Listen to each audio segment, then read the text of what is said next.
Hey everyone, we have a booster opening here, and these are all part of our weekly tournaments. So every Wednesday and Friday we give out tons of promos. So we are just going to open up all of these promo packs that Wizards delivers to stores to help encourage organized play. We got a Pelt Collector here, Myth of Aluna. So we have Ikoria Core 21, and of course the premium packs that go along with them as well. The premium packs, pretty big deal.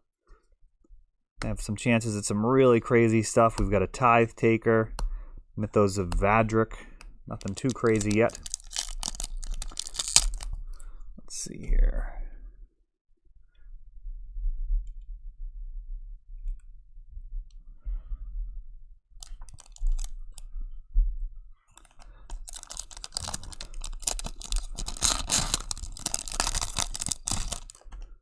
Just a little bit of time. Temple of Triumph, Frantic Inventory, Brazen Borrower. That's our first great card here. Let's see, how am I going to do this? I think I'm going to just go back and forth. Double up on the ends. So Brazen Borrower right off the bat here. Excellent Magic card. Imprisoned in the Moon, another good one. Eliminate. And Teferi's Ageless Insight. That card sees a lot of play in Commander. Still worth something despite being printed in all sorts of supplemental products. Got a Bedevil. Ooh, what a pack here. Sprite Dragon, very playable card there. And then the foil, Luca's Copper Coat, all foil cards there.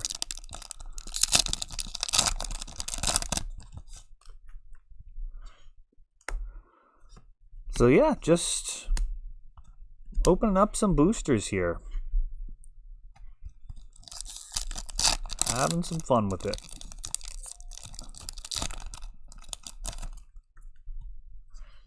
Stonecoil Serpent, foil, excellent. Ooh, and Lutri.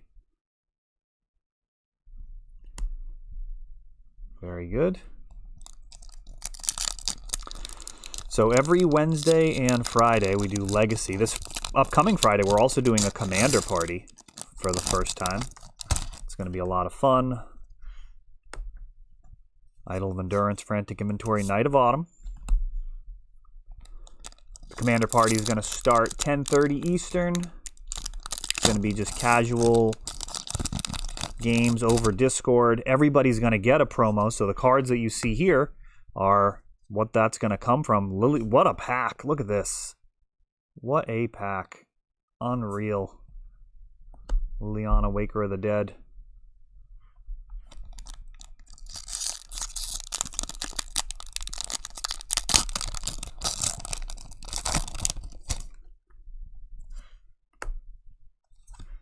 Murderous Rider, Eliminate, and Sanctum of All, another good one.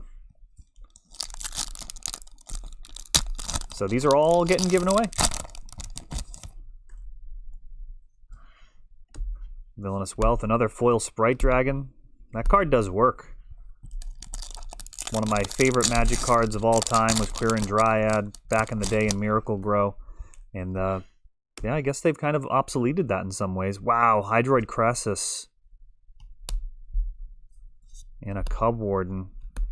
Great pack there. That Hydroid actually sees play in Legacy Food Chain. Being able to cast that for X being as large as you want. Pretty devastating. It's going to win you the game for sure. Experimental Frenzy, Sprite Dragon. That one's a little less spectacular.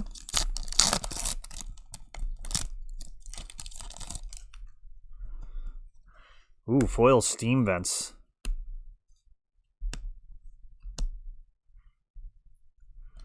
I'll have to see about streaming these live. It would actually be good to have some questions to answer during this. In the future, we'll try and do these live on YouTube, see how that goes. Llanowar Visionary and Scavenging Ooze.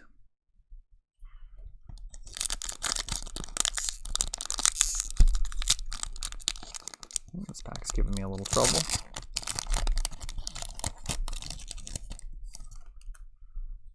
Double Vision, Frantic Inventory, and Leyline of Anticipation.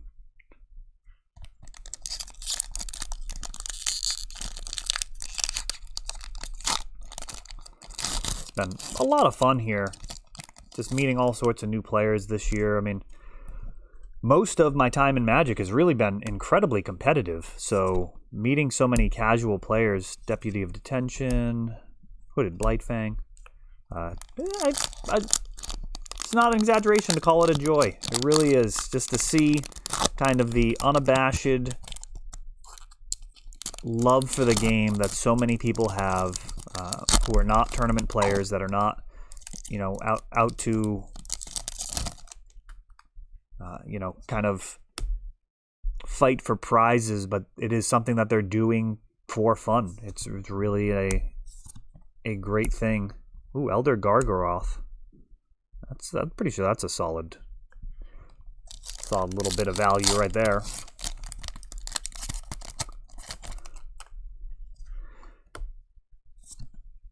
Yeah, I've been thinking a lot about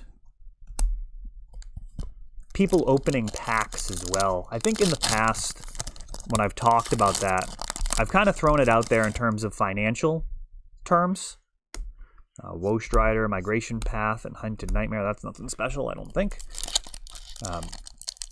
And I'm kind of leaning more towards respecting people's preferences in terms of what they're looking for out of the game. Like, some people just genuinely enjoy opening packs, and if somebody wants my advice and they're trying to, you kind of have to state a purpose. I guess that's really the main thing. I think if people can have a clear understanding of what they're trying to do and what they want, then it's a lot easier to kind of dissect what's going on. So if you say that you want to get cards for your deck and you go out and you buy packs to try and do that, Winota, she is so strong and probably just going to be getting better and better over time. It's not like they're going to stop printing good humans.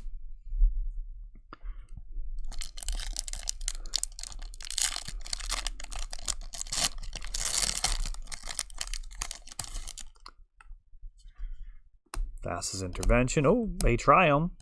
It's a good one too, Bug. But yeah, I guess it's really about people's intentions. If you're looking to get cards for your deck and you're buying packs to try and make that happen, that's probably, it's not the best way to do it. So that's a consideration. And if you're not getting what you want out of life and you want things to improve, then it's definitely the right place to start to take a look at your own actions and see what you can do, regardless of the circumstances of your life and what's going on around you. The only thing you can control is your own choices. So even if there are things that are out to get you, even if you have malevolent people or things going against you, all you can really do is try and improve. If you lose a fight and it's because of a bad call from the judge or something, the referee stops it early, it's not really time to complain. It's time to try and improve. If you lose to use like a cage fighting example, because it's one of the only sports that I really enjoy watching. Probably says something about the individualistic nature that I have, but there's a lot of things to appreciate there, the fighting spirit and the skill and everything that goes into it. Plus I train, so for me it's something I can identify with. But if I were to lose a fight, the thought process would be, what can I do better? Even if it's a situation where the ref stops it early, that you were on the bottom getting beat up. It's the question is like, how did you get there? What can you do to prevent getting there? Not, saying like, well, if everything was perfect, it would have turned out better if they did their job better. And I think, that's kind of the proper way to look at difficulty. So, if you're not getting what you want out of Magic and you're buying packs and you're getting frustrated that you're spending tons of money and not getting the things that you need, then yeah, stop doing that. But if you enjoy what you're doing and you find that you get cards that you like and you kind of play within your limitations of what you're opening, that's fine. That is a different way for people to do it. Is it possible that they'd enjoy buying the singles more? Yeah, no, that is totally possible. But it's really on them to decide. We got a lot of Sprite Dragons here. That card is calling me to Australian Highlander is what that's doing. That is actually played in that format as one of the bodies in the Gush style aggro decks. Nissa, Voice of Zendikar, and Kolga. He's been printed a lot. Let's see here. We got 4 on that side, 4 on that side, 6 there.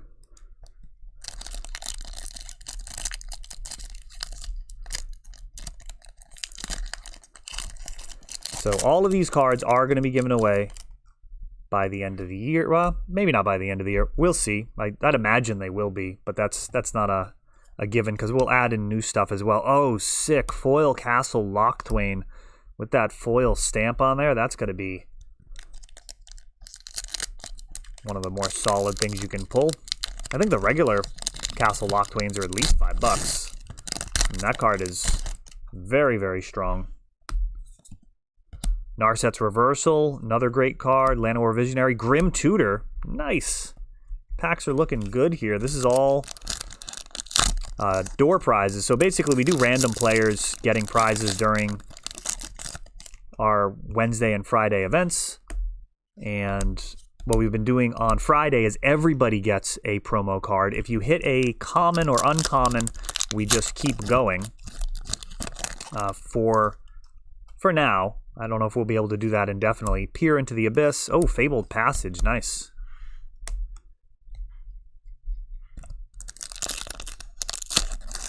So Friday, everybody gets a promo card. Wednesday, we do the spin of the prize wheel.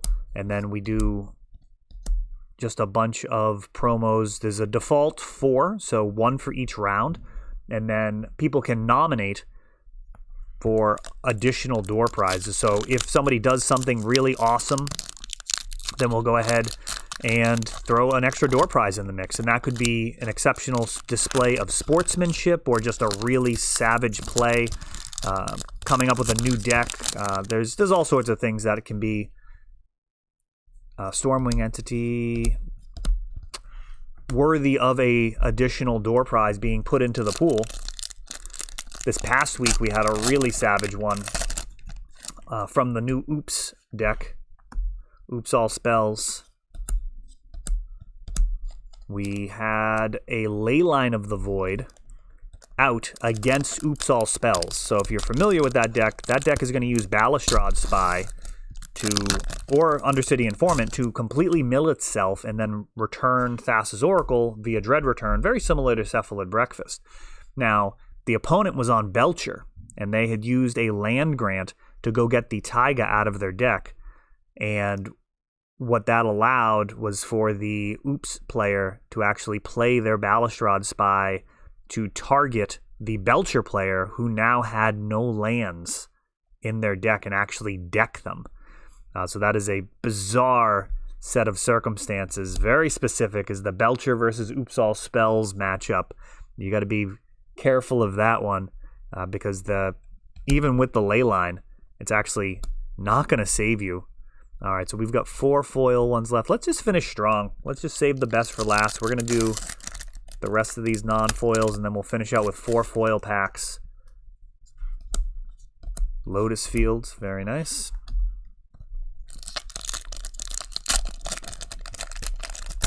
So that was one of the more recent Savage plays that was nominated.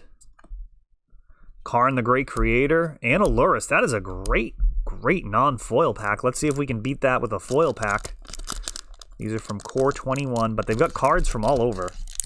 I don't actually know the logic behind these, specifically like what sets they're pulling from. I'd imagine they published the list somewhere. Bedevil, Selfless Savior, Foil Azusa. I actually have a commander deck, mono green commander deck with her as the commander that I purchased and pull off of somebody. I think that has a Gaia's Cradle in it. Yeah, I bet you it does. I probably don't need to keep that deck together. Pretty sure it's just got a Cradle just chilling in there. Let's see, Ruinous Ultimatum, Niambi, that's Nothing crazy there.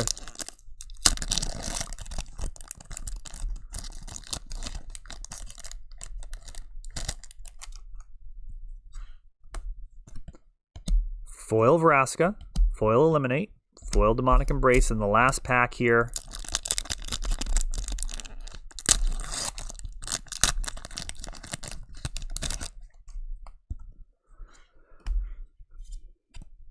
Foil Ugin the Ineffable. Card is absolutely hellacious in Commander. Another Selfless Savior, and the last card here, a Basri's Lieutenant. Playable. Ugin, one of the stronger cards here. So this whole stack, this is stuff we're giving away. This is the previous stack that we were working through. Still has some spiciness in it. We got the Scourge of the Skyclaves, Imprisoned in Moon, Gearport Orrery. Is that anything? That always looks to me like that should be worth several dollars. It might not be. Let's see. Seagate Stormcaller is a big one. Assassin's Trophy, Leyline, Mystic Forge, Karavik, Foil Vraska, another Triome, Vivian, Embercleave.